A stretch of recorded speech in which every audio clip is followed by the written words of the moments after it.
नमस्ते।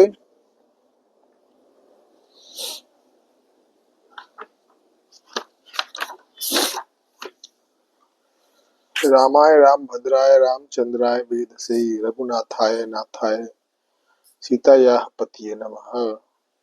रामं रामानुजं सीतां भरतं भरतानुजं सुग्रीवं वायुसूनं च प्रणमामि पुनः पुनः। वेद वेदे परे पुंसि जाते दशरथात्मजे वेदः प्राचीत् सादासीत् साक्षात् रामायणात्मना।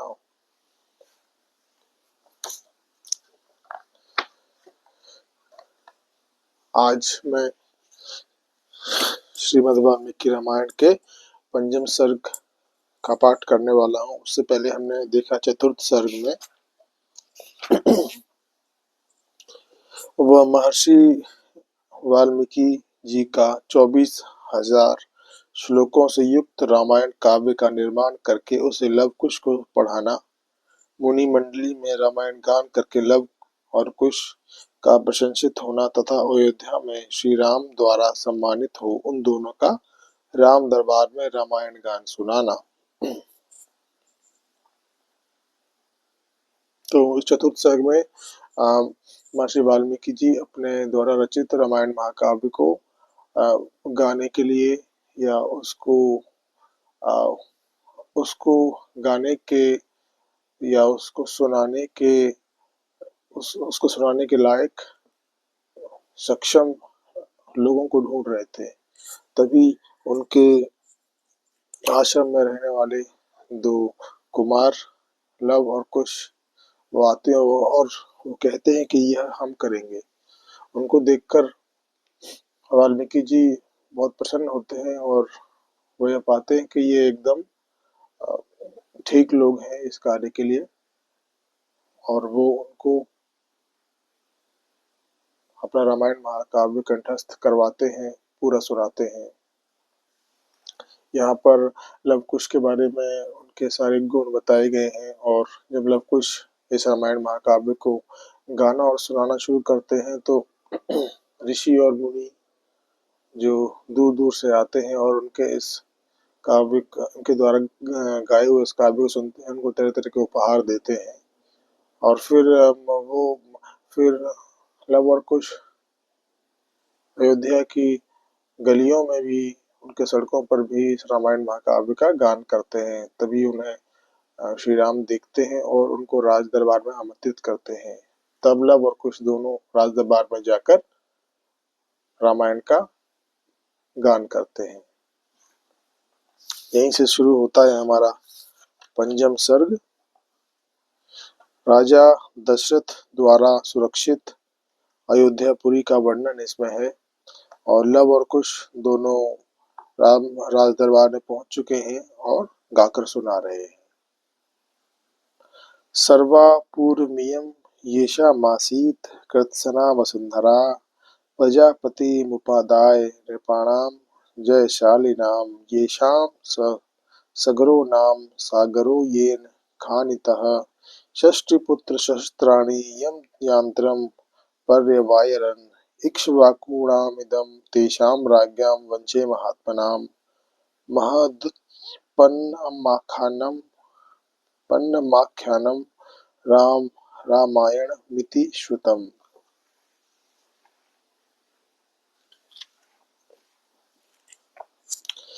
यह सारी पृथ्वी पूर्व काल में प्रजापति मुनि से लेकर अब तक जिस वंश के विजयशाली नरेशों के अधिकार में रही है, जिन्होंने समुद्र को खुदवाया है, जिन्हें यात्रा काल में 60,000 पुत्र घेर कर चलते थे, वे महाप्रतापी राजा सगर जिनके कुल में उत्पन्न हुए इन्हीं इक्ष्वाकु वंशी महात्मा राजाओं की कुल परंपरा में रामायण नाम से प्रसिद्ध इस महान ऐतिहासिक काव्य की अवतारणा हुई है।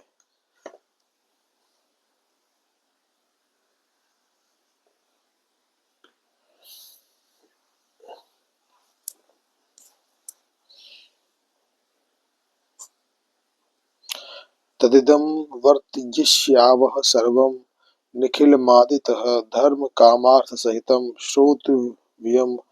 श्रोतव्यमन सूयता।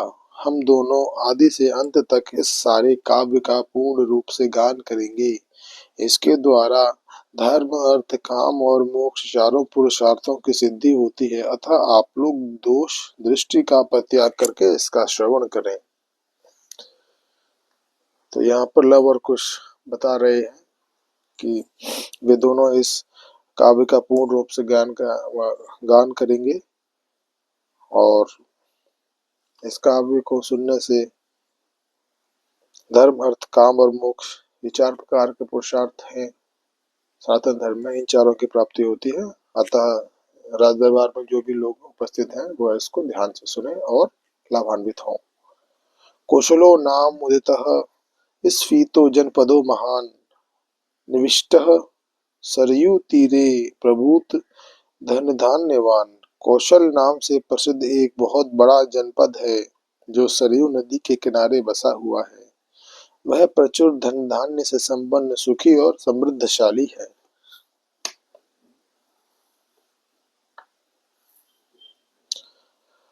अयोध्या नाम नगरी तत्रासील्लो कविश्रुता मनुना मानवेंद्रेण या पुरी निर्मिता स्वयं। उसी जनपद में अयोध्या नाम की एक नगरी है जो समस्त लोकों में विख्यात है। उस पुरी को स्वयं महाराज मनु ने बनवाया और बसाया था। काफी अच्छी बातें लिखी हैं, सुनकर काफी मन को प्रसन्नता हुई। आयतादश्च द्वे च योजनानि महापुरी श्रीमती त्रीणि। वह शोभाशालिनी महापुरी 12 योजन लंबी और 3 योजन चौड़ी है। एक योजन में 12 से लेकर 13 किलोमीटर तक होते हैं। तो इससे हम समझ सकते हैं कि अयोध्यापुरी 12 योजन लंबी, 12 गुणा 12 144 किलोमीटर बहुत होता है, और 3 योजन चौड़ी 36 144 इंटू 36, इससे थोड़ा ज्यादा ही होगी। तो ये काफी बड़ा एक नगरी है अयोध्या नगरी। वहां बाहर के जनपदों में जाने का जो विशाल राजमार्ग था वह उभय पार्श्व में विविध वृक्षावलियों से विभूषित होने के कारण सुस्पष्टतया अन्य मार्गों से विभक्त जान पड़ता था।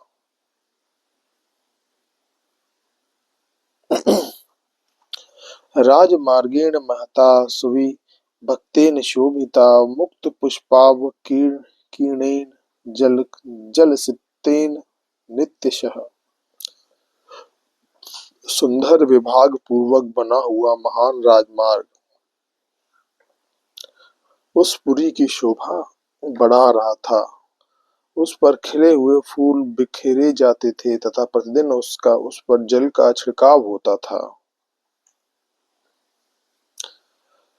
ताम तु राजा दशरथो महाराष्ट्र विवर्धनः पुरी मावास यामास दिवि देव पतिर्यथा। जैसे स्वर्ग में देवराज इंद्र ने अमरावतीपुरी बसाई थी, उसी प्रकार धर्म और न्याय के बल से अपने महान राष्ट्र की वृद्धि करने वाले राजा दशरथ ने अयोध्यापुरी को पहले की अपेक्षा विशेष रूप से बसाया था।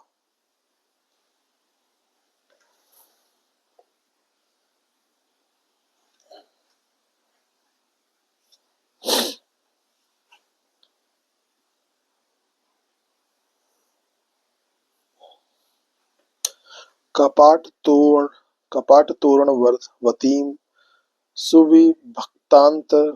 भक्तांतरापणाम सर्वयंत्रायुधवती मुषिताम सर्व शिल्पिभय। वह पुरी बड़े बड़े फाटकों और किवाड़ों से सुशोभित थी उसके भीतर पृथक पृथक बाजारें थीं। वहां सब प्रकार के यंत्र और अस्त्र शस्त्र संचित थे। उस पुरी में सभी कलाओं के शिल्पी निवास करते थे। सूतमागध सूतमागध संबाधाम श्रीमती मतुल प्रभाम उच्चाटा उच्चाटाल ध्वजवतीम शतघ्नि शत शकुंतलाम शतघ्नि शत संकुलाम।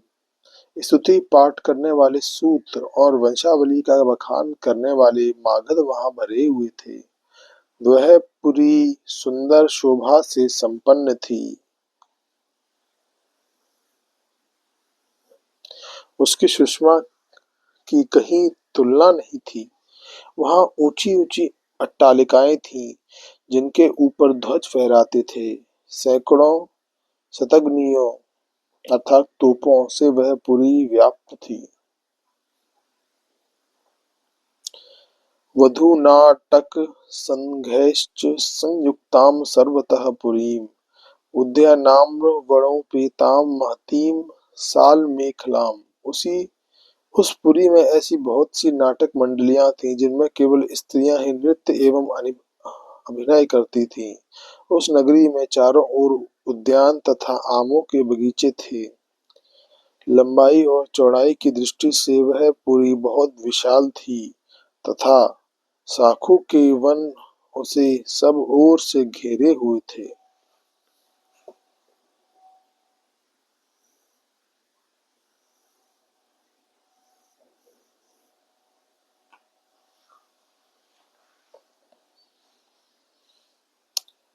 दुर्ग गंभीर परिखाम दुर्गामन्यर दुरासदाम वाजी वारण संपूर्णाम गोभिरुष्ट्रैः खरैस्तथा। उसके चारों ओर गहरी खाई खुदी थी, जिसमें प्रवेश करना या जिसे लांघना अत्यंत कठिन था। वह नगरी दूसरों के लिए सर्वथा दुर्गम एवं दुर्जय थी।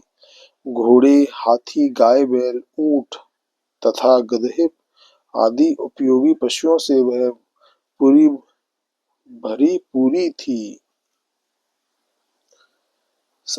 समांतराज संघैश्च बलिकर्म भीरावृताम नानादेशनिवासैश्च वडिग्भरूपशोभिताम्।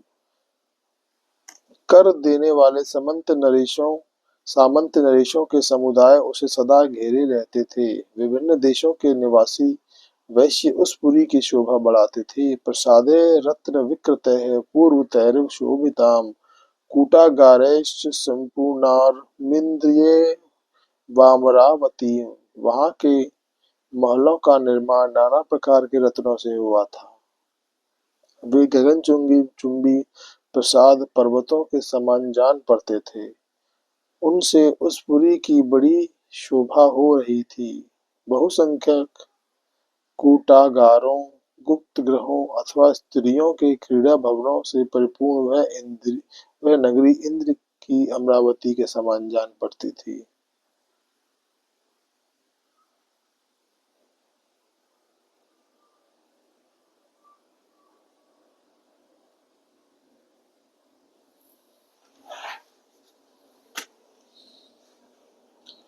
चित्रामष्टापदाकारां वरनारीगणायुतां सर्वरत्नसमाकीर्णां विमानगृहशोभिताम्। उसकी शोभा विचित्र थी। उसके महलों पर सोने का पानी चढ़ा था अथवा वह पुरी द्यूत फल के आकार में बसाई गई थी।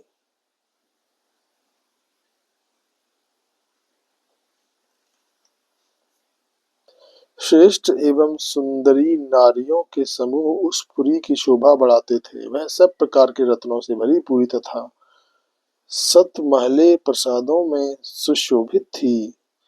ग्रह गाढ़ामविच्छिद्दाम समभूमो निवेशिताम शालितंडुल शालितंडुल संपूर्णामिक्षुकांडर सोदकाम। पूर्ववासियों के घरों से उसकी आबादी इतनी घनी हो गई थी कि कहीं थोड़ा सा भी अवकाश कहीं दिखाई देता था।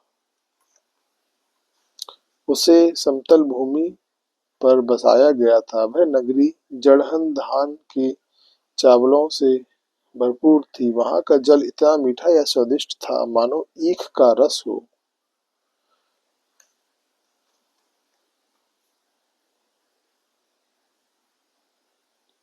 दुंदुभि भ्रीमृदङ्गश्च वीणाभिः प्रणवैस्तथा नादितां भ्रशमत्यर्थं पृथिव्यां तामनुत्तमाम्। भूमंडल की वह सर्वोत्तम नगरी दुंदुभि मृदंग वीणा पणव आदि वाद्यों की मधुर ध्वनि से अत्यंत गूंजती रहती थी। विमानमेव सिद्धानां तपसा दिगगतं दिवि सुनिवेशित वेशमानताम नरोत्तम समावृताम। देवलोक में तपस्या से प्राप्त हुए सिद्धों के विमान की भांति उस भूमि का भूमंडल में सर्वोत्तम स्थान था। वहां के सुंदर महल बहुत अच्छे ढंग से बनाए और बसाए गए थे। उनके भीतरी भाग बहुत सुंदर थे। बहुत से श्रेष्ठ पुरुष उस पुरी में निवास करते थे। ये च बाणैर्न विद्यन्ति विविक्तं परापरम् शब्दवेद्यं च विततं लघुहस्ता विशारदाः सिंहं व्याघ्र वराहाणां मत्तानां नदतां वने हन्तारो निशितैः शस्त्रैर्बलाद् बाहुबलैरपि तादृशानां सहस्राणां विपूणां महारथैः पुरीमावासयामास राजा दशरथस्तदा। जो अपने समूह से बिछड़कर असहाय हो गया हो, जिसके आगे पीछे कोई न हो, अर्थात जो पिता और पुत्र दोनों से दीन हो, तथा जो शब्द विधि बाण द्वारा भेदने योग्य हो अथवा युद्ध से हार कर भागे जा रहे हो, ऐसे पुरुषों पर जो लोग बाणों का प्रहार नहीं करते, जिनके सधे सधाए हाथ शीघ्रतापूर्वक लक्ष्य भेद करने में समर्थ हैं, अस्त्र शस्त्रों के प्रयोग में कुशलता प्राप्त कर चुके हैं, तथा जो वन में गर्जते हुए मतवाले सिंहों, व्याघ्रों और सूरों को तीखे शस्त्रों एवं भुजाओं के बल से भी बलपूर्वक मार डालने में समर्थ हैं, ऐसे सहस्त्रों महारथी वीरों से अयोध्या पूरी भरी पूरी थी। उसे महाराज दशरथ ने बसाया और पाला था।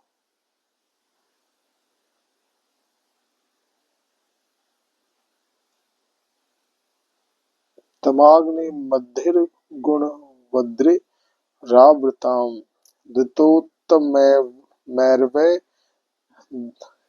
दशडंग पारगैः सहस्त्रदैः सत्यरथैर्महात्मभिः महर्षिकल्पैर्ऋषिभिश्च कैवल्यः। अग्निहोत्री शमदम आदि उत्तम गुणों से संपन्न तथा छहों अंगों सहित संपूर्ण वेदों के पारंगत विद्वान श्रेष्ठ ब्राह्मण उस पुरी को सदा घेरे रहते थे। वे सहस्त्रों का दान करने वाले और सत्य में तत्पर रहने वाले थे। ऐसे महर्षि कल्प महात्माओं तथा ऋषियों से अयोध्यापुरी सुशोभित थी तथा राजा दशरथ उसकी रक्षा करते थे। इतिहासे श्रीमद् रामायणे वाल्मीकि आदिकाव्ये बालकांडे पंचम सर्गः। इस सर्ग में हमने देखा कि महाराज दशरथ ने एक बहुत ही अद्भुत नगरी को बड़े ढंग से तैयार किया है, जिसमें वीरों की कोई कमी नहीं है। वहाँ बहुत ही सुंदर व्यवस्था है, बहुत ही सुंदर भवन है, वहाँ के लोग बहुत ही अच्छे हैं और चौड़े चौड़े रास्ते हैं, सुंदर सुंदर घर हैं और उस नगरी के चारों तरफ बड़ी गहरी गहरी खाई है। तो बस ये नहीं कि नगरी सुंदर है, नगरी का पूरा सुरक्षा का भी अच्छा व्यवस्था की गई है महाराजा दशरथ द्वारा। और इतने वीर हैं वहां पे कि कोई वहां पे युद्ध या आक्रमण करने की सोच भी नहीं सकता। नमस्कार।